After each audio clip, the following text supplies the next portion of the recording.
Hey petit waster, comment tu vas? Aujourd'hui, je vais te parler d'un truc auquel t'as sûrement jamais pensé. T'as un taf, tu travailles avec des gens autour de toi, mais est-ce que tu sais que travailler avec quelqu'un qui fait du crossfit, c'est pas forcément si sympa que ça? Alors si on faisait le point dans la vidéo.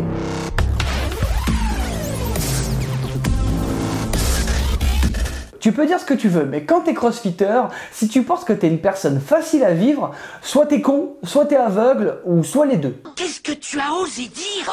Je m'excuse, je suis désolé. Mais comme je suis sympa, je vais te faire un petit top des raisons de pourquoi c'est si difficile de vivre avec un crossfitter. En premier, ils sont trop actifs. CrossFit dure longtemps, beaucoup plus longtemps. Tu sais, beaucoup de personnes, ils attendent le week-end, la grasse mat, dormir. Mais toi, non. En tant que crossfitter, t'as de l'énergie tout le temps. T'es à fond, tu t'arrêtes pas. Quand on te dit de marcher, tu cours. On te dit qu'il faut porter des trucs, bah c'est pas grave. Tu peux en prendre 5 fois plus que tes collègues. Le souci, c'est que souvent, tu passes un peu pour le faillot de l'entreprise. Bah oui, parce que tu peux faire une charge de travail qui est relativement supérieure aux autres. Mais bon, toi, t'as pas peur quand ça fait mal? En deux, ils parlent que de ça. Là, c'est plutôt dans la catégorie du vivre ensemble. Mais j'ai rarement vu des gens qui font du crossfit dire ouais, c'est sympa, j'en fais un petit peu comme ça, un coup de temps en temps. Mais si c'est vrai, je te jure. C'est une passion, on est d'accord, et il faut généralement pas grand chose pour lancer le truc. Dès que t'entends le début du mot squat ou WOD, c'est parti pour 3 heures d'exposé. Et tout peut y passer, que ce soit la couleur de ton short ou même la description du meurtre que t'as pas réussi à finir. Certes, c'est dur, mais je pense que ta collègue Janine, elle en a strictement rien à foutre de savoir ce que c'est. Première règle du CrossFit, il est toujours autorisé. de parler de CrossFit, En 3, ils rêvent de leur box. Quoi? T'es pas corporate dans ton entreprise? Mais c'est parce qu'on t'a jamais vu dans ta box. T'as le t-shirt, la veste, et si tu pouvais te faire le tatou avec le logo parce qu'il est stylé, je suis certain que tu pourrais le faire. non.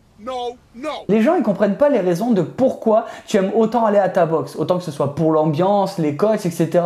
Non, eux ils voient que WOD égale torture. On va jouer à un jeu. Alors que pour toi, c'est plutôt l'apéro de ta journée, ce qui implique le putain de repas que tu vas faire après. D'ailleurs, pour le point 4, on va en parler de la bouffe, parce qu'ils font que manger. En plus, j'ai le docteur qui me dit que je métabolise à donf. Et oui, au boulot, tu vois tes collègues partir chercher des pizzas, du McDo, alors que toi, tu t'es gentiment préparé tes tupperwares. Et on va pas se mentir, c'est meilleur, on est d'accord. Donc tu vas quand même passer pour le mec bobo qui refuse la bouffe industrielle, tout ça, en plus qui bouffe 4 fois plus que la normale. 4000? Ouais, 4000. 4000.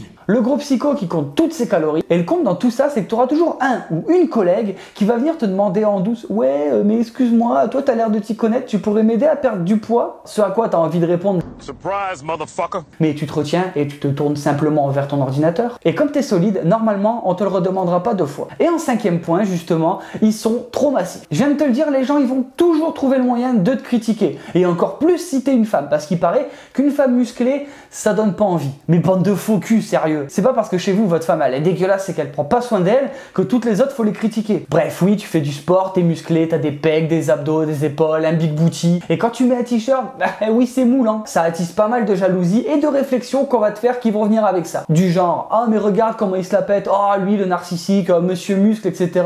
Mais en même temps, je vais pas m'habiller comme une merde juste pour que tu te sentes mieux. Et vous, ça vous dirait d'aller vous faire mettre? C'est pas mon problème. Sans déconner, je te jure, je le vis, ce que je suis en train de le dire. Bonus pour le point 6, ils prennent nos copains et nos copines. Faut savoir une chose, au CrossFit, avoir un mec qui a des pecs et des abdos et une fille qui a un big booty et qui est bien foutue, eh ben c'est commun. Et ouais, il paraît que c'est efficace le CrossFit. Mais au quotidien, avec 90% de la population qui connaît pas la différence entre une protéine et un stéroïde anabolisant, Tu peux remettre ton chemisier, chérie. Jaloux. forcément, tu vas attirer un peu plus leur regard. Et tu vas devenir une menace pour Marc, qui a gagné 30 kilos depuis qu'il a arrêté de fumer, ou pour Béa, qui a pas encore compris que le soir, il fallait pas manger que de la soupe. Alors avant de cracher son venin parce qu'on a peur ou qu'on est jaloux, faut peut-être réfléchir un peu, faire un peu d'introspection et réfléchir aux raisons de pourquoi on est comme ça. Ça sert à rien de reprocher aux gens qui bougent l'inactivité dont on fait preuve. Bref, voilà, je t'ai exposé mes arguments de pourquoi c'est pas toujours facile de travailler avec un crossfitter. Si t'en as d'autres, tu peux le dire en commentaire, comme ça on pourra en parler. En attendant, la vidéo elle est terminée. Si t'es pas un dalleux, laisse un pouce bleu, abonne-toi. Si tu veux rejoindre la team et voir un petit peu plus de l'envers du décor, n'hésite pas à me rejoindre sur Instagram et Facebook, les liens ils sont en description comme d'habitude. Va faire un tour sur w2st.fr pour découvrir les Waste Online, c'est une compétition en ligne mensuelle accessible à tout le monde et dans la bonne humeur. Et on se retrouve chaque mardi et vendredi pour une prochaine vidéo. Ciao ciao.